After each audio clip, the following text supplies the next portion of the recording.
Hi, how's everybody doing today? So, I'm going to talk about your pineal gland. It's in the side of your brain. It's the center piece. It's like a miniature brain within inside your brain. If you ever seen the photographs on like a scan from the doctor's office or whatever, or you took biology in high school, you see it looks like a little tiny brain that's in the center of your skull, inside your larger brain. And the pineal gland is the organ that taps you into spirituality. So, you know how your heart is basically the organ that pumps blood, your stomach is the one that processes food. Your pineal gland is the one that processes spirituality. It's the organ that releases DMT into your bloodstream. Remember in a previous video, I talked about DMT, and it's the chemical that lets you see quote, like what you would call the real reality, right? The auras, visually seeing energy. You have a heightened sense of awareness, clarity, ESP. It all comes from the pineal gland. Biologically, it comes from the pineal gland. We know all this universe is made out of energy. You and I are both made out of energy. But biologically, if we're talking about this material realm, that's the one that helps you access the spiritual realm, is the pineal gland. If you ever seen the like Egyptian hieroglyphs, the Egyptian eye, it looks like it's wearing like makeup, and it has a little drop down tear loop or whatever. That is the pineal gland. That's the Egyptian hieroglyph for the pineal gland. They call it the Egyptian eye, but that's what they were referring to back then, and that's how they were tapping into spiritualities, because they knew about the pineal gland way back then. It doesn't just that it's not the only, it also affects your depression and your optimism. So serotonin and melatonin is created from the pineal gland. So if you're spiritually off, you're going to get a heightened melatonin or serotonin, depending on which like chemical drip is basically. Let's say you got a bag of an IV at the doctor's office is dripping a certain chemical. Well, your pineal gland is dripping. It could be dripping serotonin more so, or melatonin to make you sleepy, serotonin to make you hyper, or DMT to see other reality. Back in the time when I told you I took those drug tests, I had high levels of DMT. Now those do fluctuate, so if I take another drug test right now, I don't know where it'd be at. But I've always kind of like had a high level of DMT in my body. That's probably why I can see auras so good. And I kind of like had a spiritual awakening at a young age, because the DMT and the lucid dreaming and the seeing of the paranormal and all that stuff is heightened in my body, and my intuition and sixth sense, if you will. That's all from the pineal gland, biologically inside your brain. Not to talk, I won't go too much in the conspiracy side where I start talking about the eye right, and fluoride in water and toothpaste can it blocks the pineal gland. It has calcium builds up, so it's kind of like stopping it from like fully working properly. But if you the way you activate your pineal gland, like I told you, is the third eye chakra, right here in your forehead. This is the third eye chakra, and that third eye chakra is directly linked to your pineal gland. Your heart chakra is obviously linked to your heart. It makes sense. It's in the same location. It's kind of like where your organs are, and your chakras are all aligned with specific organs that affect certain things. Like your pelvic chakra, the one that's down by your crotch, that chakra affects your sexuality. It's literally directly connected like that. I think that's why the locations are specifically where they are, because that chakra is associated with that organ in your body. It's basically like the energetical representation of those organs.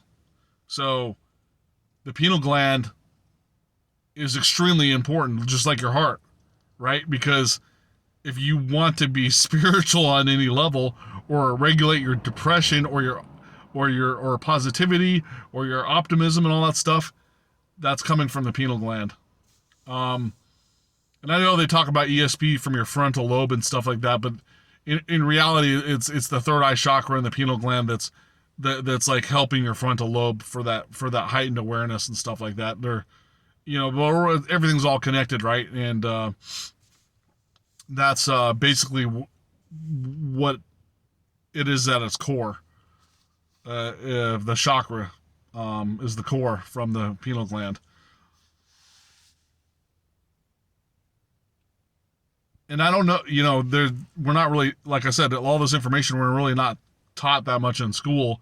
It's like, oh, the pineal gland, all the doctors say is, oh, it regulates serotonin. Well, that's not the only thing that it does.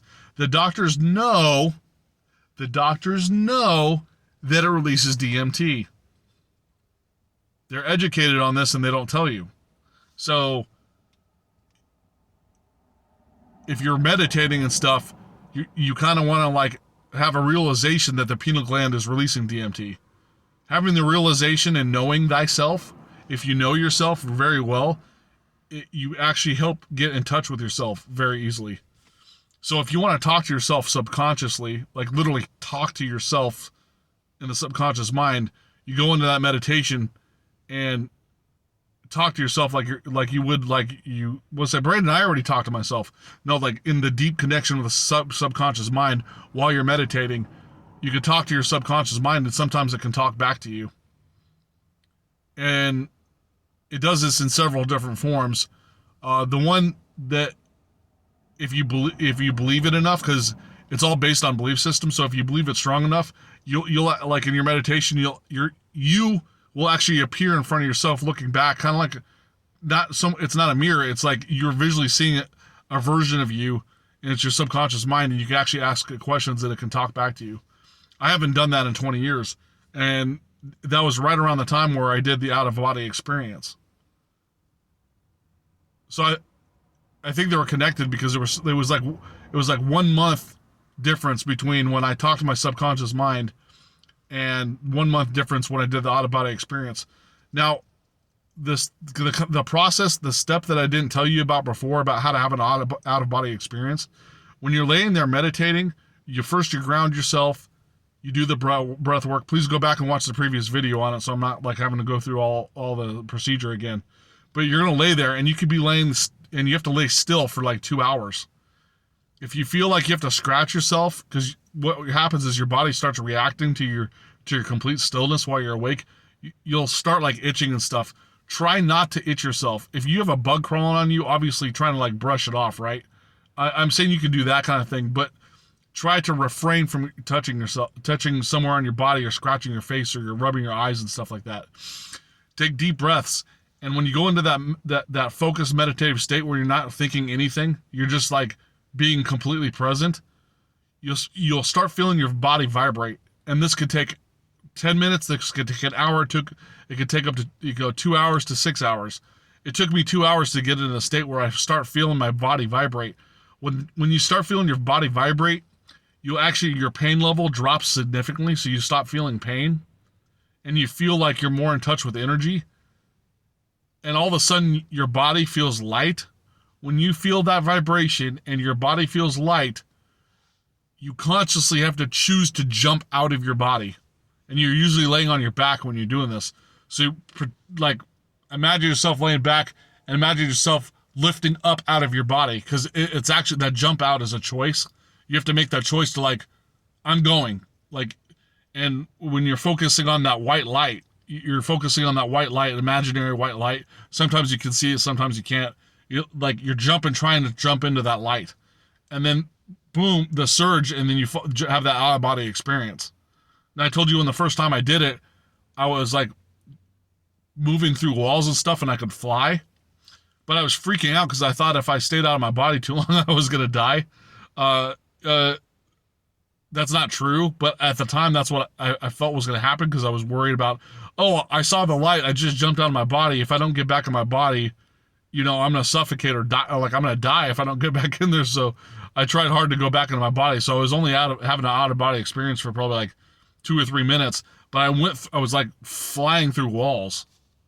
And you see everything. It's kind of like, I saw it as kind of like a red, like you're watching The Matrix, it kind of has this green haze to it. But when I was doing it, it kind of had like everything had kind of have like a slight red tint, a reddish tint to it. And when I looked down at my body, I was like glowing. I was like just like pure glowing yellow energy, and I could see through my hand easily. Which you can do anyways when you see auras and practice auras, you could translucently see through your body and other objects. But when you're doing an out of body experience and you're at a high level of DMT, you can literally like move through walls and stuff. So you can see through everything. Everything you're doing in that kind of like dimension, so to speak. You can do anything you want, really. You can fly fast.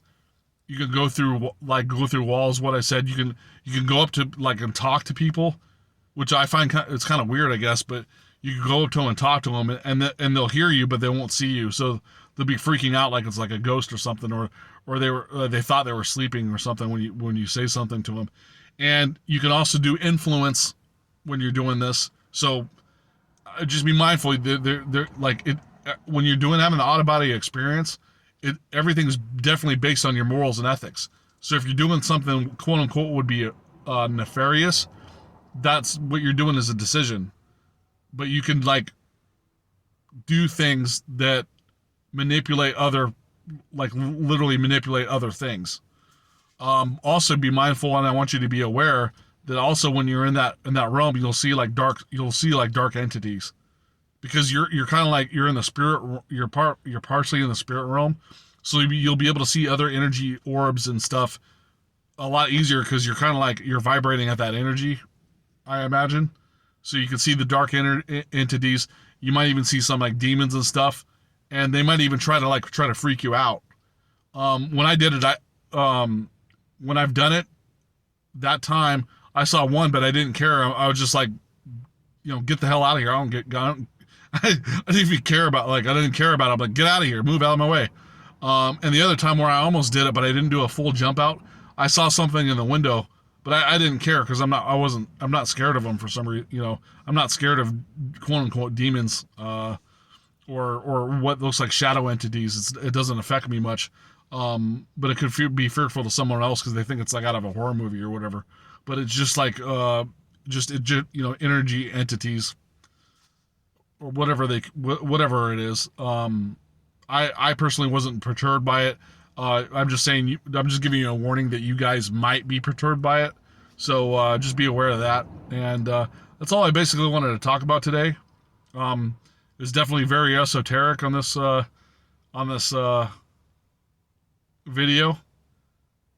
But I really wanted you to know about, because I forgot to tell you the step about jumping out of having out of body experiences. You have to when you feel the vibration, you choose to jump out of your body. You have to make that decision to move out.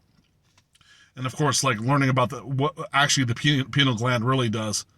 Now you know that organ controls the DMT, so it's the quantum realities and spiritual organ. So thank you very much for watching, and have a great day.